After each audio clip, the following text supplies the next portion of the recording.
показываю вот такую природу. Все это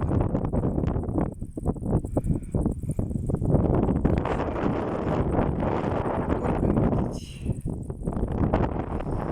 Такой свободы и раздолья я еще нигде не видел, честно сказать. Вот, сейчас поднимемся еще повыше.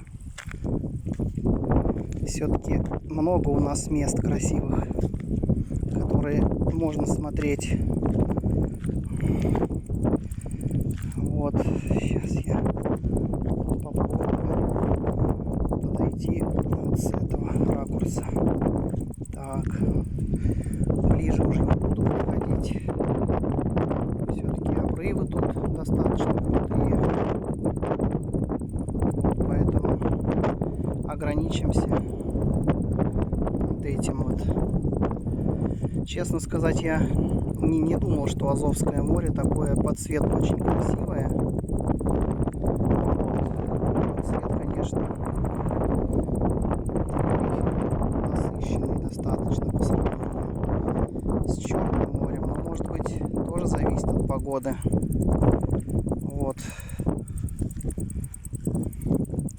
Сейчас я ненадолго замолкну и послушаем море и окружающую природу.